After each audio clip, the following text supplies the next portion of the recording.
बिल्कुल ये जीवन की वो दवा है जिससे आप बिल्कुल ठीक हो जाएंगे यदि ये जीवन में उतार ले तो।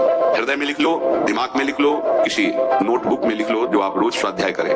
बिल्कुल विश्वास मानिए, ये 4 बातें जो बता रहे हैं ये जीवन की धरोहर है जो आपको दे रहे हैं। सदा रहो अलमस्त, नाम की धुन में हो जा मत वाला।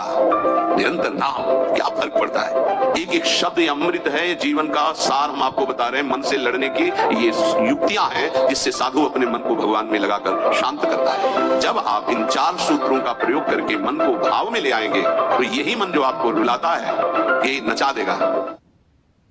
ये 4 बातें बहुत जल्दी मन को प्रभु में लगा देंगे। अगर आप पकड़ पावे, ना पकड़ पावे तो भोगे, फिर आपका मन आपको जलाएगा, फिर आप रोएंगे, चिल्लाएंगे, भागेंगे। कहां भाग के जाओगे? जो संसार में फंसे हुए जन है वो तो भाग के यहां आ रहे हैं श्री जी की शरण में। यदि आप अपने मन को संभाल नहीं पाए तो फिर कहां भाग के जाओगे? इन्हीं की शरणागति से तो निर्विकार हुआ जाता है, निश्चिंत हुआ जाता है, निर्भय हुआ जाता है। इनके चरणों को छोड़कर कहां निश्चिंतता होगी, कहां निर्भयता होगी? पहला, बिल्कुल ये जीवन की वो दवा है जिससे आप बिल्कुल ठीक हो जाएंगे यदि ये जीवन में उतार ले तो। हृदय में लिख लो, दिमाग में लिख लो, किसी नोटबुक में लिख लो, जो आप रोज स्वाध्याय करें। पहला, जहां जहां मन जाए, जिस वस्तु व्यक्ति स्थान में तत्काल अपने प्रिया प्रीतम की भावना कीजिए। ये राधा वल्लभ लाल जी है। क्योंकि ये वो व्यक्ति पहले भी नहीं था, बाद में भी नहीं रहेगा। बीच में जो व्यक्ति दिखाई दे रहा है ये व्यक्ति नहीं, मेरे प्रभु है। वस्तु नहीं, मेरे प्रभु है।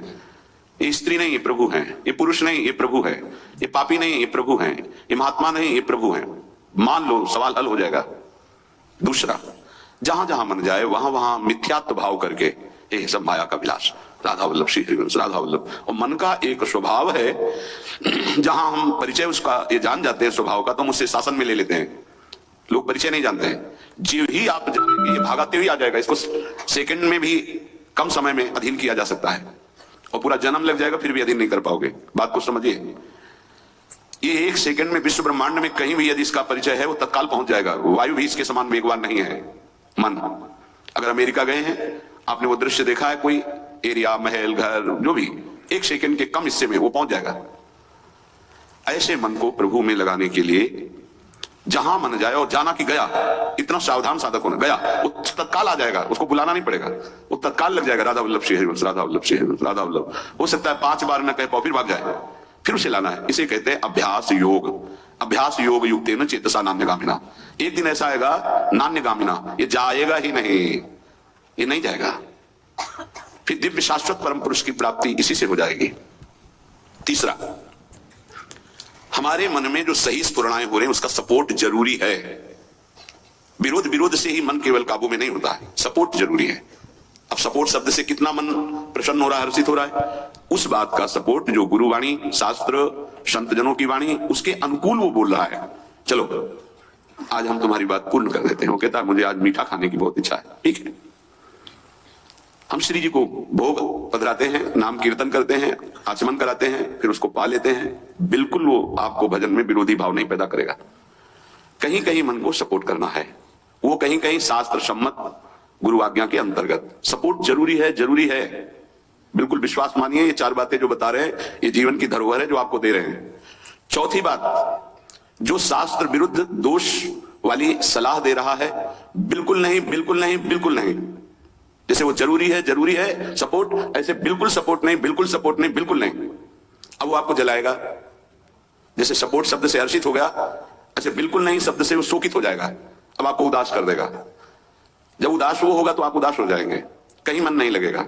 आपको लगता है अब तो जीवन बेकार हो गया, तो मन लगना ही जीवन है क्या? अरे अभी आप समझे नहीं। सोहम तवै आश्रितः, मैं प्रियालाल के आश्रित हूं, तो तन वांग मनोभीर, अगर ये नहीं लग पा रहे हैं तो मैं स्वयं प्रियालाल के आश्रित हूं। ये मुझे कैसे भ्रष्ट कर सकता है? तन वांग मनोभीर, शरीर, वाणी और मन, ये हम समर्पित कर रहे हैं। तो शरीर, वाणी, मन, ये तीनों धोखा दे रहे हैं। शरीर बीमार हो गया है, जबान खराब हो गई है, मन गलत चिंतन करा रहा है, तो हमारा बाल बांका भी नहीं कर सकता, क्योंकि सोहम तवै आश्रिता, मैं स्वयं प्रियाजू की शरण में हूं।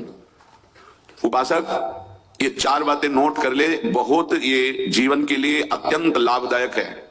जब आपका मन आपको परास्त कर रहा है, जला रहा है, वो जलन सिर्फ मन को प्राप्त हो रही, आपको नहीं। आप बिल्कुल दूर हैं, आप दृष्टा हैं, आप साक्षी हैं उसके, आप स्वामी हैं उसके। यदि आप स्वीकृति नहीं देंगे तो आपसे पापाचरण नहीं करा पाएगा। आपको डरना नहीं कि अब मन में काम आ गया, क्रोध आ गया, अब तो मेरी दुर्गति हो जाएगी, बिल्कुल नहीं। देखो देखो जरा इस पर विचार करो। क्या शरीर को त्याग देने से परम पद मिल जाएगा? दुखों की निवृत्ति हो जाएगी? क्या निर्विकारता आ जाएगी? नहीं। ऐसे शरीर को नष्ट करने वाले को प्रेत योनि मिलती है। प्रेत योनि महाभयानक कष्टदायी, जिसमें वो दरिया के समीप रहते हुए बूंद पानी नहीं पी सकता, केवल वायु भक्षण करके वो जलता रहता है। कितने समय तक इसकी कोई सीमा नहीं है, युग युग बीत सकते हैं। ये मन जिसको तुमने अपना माना, कितनी दुर्गति का रास्ता चयन करा दिया। उपासक मस्ती सीखे। अरे चाहे गृहस्थ हो या विरक्त हो, भगवत आश्रित मस्त रहना सीखो। सदा रहो अलमस्त, नाम की धुन में हो जा मत वाला। निरंतर नाम, क्या फर्क पड़ता है मन सही है या गलत, क्या फर्क पड़ता है? क्यों? क्योंकि मैं स्वयं प्रभु के आश्रित हूं, मैं सच्चिदानंद का सच्चिदानंद अंश हूं। ना मैं कभी दूषित था, न दूषित हूं, न दूषित रहूंगा, और ना सृष्टि में किसी की सामर्थ्य है कि मुझे दूषित कर सके। इंद्रियां दूषित हो सकती हैं, मन दूषित हो सकता है, क्रिया दूषित हो सकती है। अब हम प्रभु के बल से इन इंद्रिय, मन और शरीर के दोषों का नाश करूंगा, ना कि इनके अनुसार चलूंगा। ये उपासक का स्वरूप है। व्यथा इंद्रिय प्रमथन स्वभाव वाली, मनुष्य प्रमथन स्वभाव वाला, इनके मथित होने पर, मनमथ नाम है काम का, वो इनमें बैठ करके ऐसा प्रमथन करता है, ऐसी व्यथा उत्पन्न करता है कि साधक का तदात्म भाव होने के कारण वो असहनीय हो जाता है और वो गलत संकल्प और चेष्टा में उतर जाता है। इसी को सह गया सो महापुरुष। यम ही न व्यथयन्ते ते पुरुषम पुरुषर्षभ। हे पुरुषों में श्रेष्ठ अर्जुन, अर्थात वो पुरुषों में श्रेष्ठ पुरुष है जो प्राप्त व्यथा को सह जाता है। इंद्रिय मन के द्वारा विकारात्मक पीड़ा को बिना किसी से राग द्वेष किए चुपचाप सह गया, ये भगवान की विशेष कृपा उस पर। हमारा मन क्या बुद्धि के साथ सोचवाता है कि जब हमें जो काम सताया, लोभ मोह ममता जो भी, हमें वो तत्काल मिल गया और हम शांत हो गए तो सौभाग्य समझते हैं। दुर्भाग्य है उस उपासक का जो चाहे और उसको प्राप्त हो जाए, दुर्भाग्य है उसका। सौभाग्यशाली वो है जो चाहे और ना मिले और जलता हुआ सह गया, उसे वो चीज मिलेगी जो त्रिभुवन में किसी को किसी साधना से नहीं मिलती। यम ही न व्यथयन्ते ते पुरुषम पुरुषर्षभ शम दुखा सुखाधिरम स्वमृतत्वाय कल्पते। वो अमृत पद का अधिकारी हो गया, वो अमर हो गया, अविनाशी हो गया, वो अविनाशी पद में आरूढ़ हो गया जो इस व्यथा को सह गया। व्यथा को सहने वाला वही होता है जो व्यथा का दृष्टा बनता है, भोगता नहीं। तुम दृष्टा हो, बात समझिए आप। आपने देखा आपका मन गलत चाह कर रहा है, ये आपने देखा, आप में नहीं है, मन में है। पर कहने को होता है कि मेरे मन में दोष आ गया, लेकिन मेरे मन में नहीं, वो मेरे में आ गया, मैंने स्वीकार कर लिया। यही दुर्दशा है माया के द्वारा की गई। इसी का नाम जड़ चेतन ग्रंथि है। यही चिज्जड़ ग्रंथि है जिसका नाश करते हैं वेदांत के द्वारा, भक्ति के द्वारा, योग के द्वारा, कर्म योग के द्वारा, सत्संग के द्वारा, शास्त्र स्वाध्याय के द्वारा। आपको विविध शास्त्रों का सार 5 मिनट में मिल गया। जो जीवन भर प्रयोग किया गया शास्त्र स्वाध्याय करके संतों की कृपा से, वो 5 मिनट में मिल गया। अगर इसे स्वीकार कर लें तो बहुत जल्दी आप महात्मा बन जाएंगे, चाहे गृहस्थ में हो या विरक्त में। महात्मा का संबोधन स्थिति से है, बाहरी किसी पद पदवी से नहीं। स्थिति होती है, उसे महात्मा कहते हैं। महात्मा शब्द भगवान के आगे भी लगता है, महात्मा श्री कृष्ण, ऐसा कई बार महाभारत में संबोधन हुआ। महापुरुष भगवान को कहते हैं, वंदे महापुरुष ते चरणारविंदम।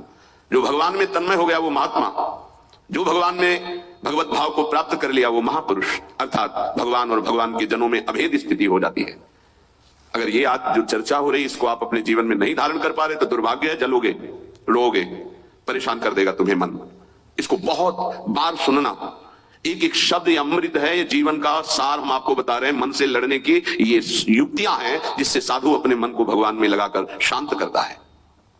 जब हमारा मन भगवान में होने लगता है तो उसमें भाव का प्रादुर्भाव हो जाता है। फिर ये जो अभाव है इसी से कामनाएं प्रकट होती हैं। शब्द को पकड़ना, मन में सुख का अभाव ही भोगों की कामना पैदा करता है। मन में भगवत भाव ही निर्विकारता की स्थिति प्रदान करता है। जब आप इन 4 सूत्रों का प्रयोग करके मन को भाव में ले आएंगे तो यही मन जो आपको रुलाता है यही नचा देगा। पायो जी पायो मैंने राम रतन धन पायो, नाच पड़ोगे कि वस्तु अमोलक दी मेरे सदगुरु, निशिदिन बढ़त सवायो, रात दिन आनंद बढ़ रहा है, सदगुरु ने निहाल कर दिया। किसी को ऐसा लगता हो कि हाथ रखने से ये विकार नष्ट हो जाते हैं। आज तक हमने कहीं शास्त्र में नहीं पाया ऐसा, कई संतों से ऐसा नहीं पाया।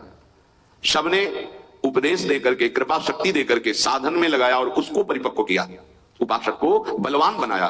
अगर ये आशीर्वाद से होता तो उपदेश ना देकर सबके हाथ माथे पे रख देते, भगवान सबका मंगल करे, सब निर्विकार हो जाए। कभी ऐसा नहीं हुआ है, ना ऐसा हो सकता है। हम जब संतों के वचन पर श्रद्धा करते हैं और उसको स्वीकार करके आचरण में लाते हैं तो वही आशीर्वाद हो गया कि हमारा पुरुषार्थ सार्थक हो गया। हमारा प्रयत्न गुरुदेव के वचनों के अनुसार, प्रयत्न की शक्ति गुरु कृपा, तो आगे जो भक्ति का रंग वो गुरु कृपा, मोक्ष जो वो गुरु कृपा, भगवत साक्षात्कार गुरु कृपा, पर उसमें हमारी पूरी शक्ति उनकी आज्ञा पालन में लगी है। इसीलिए प्रधान कृपा हमारी हुई।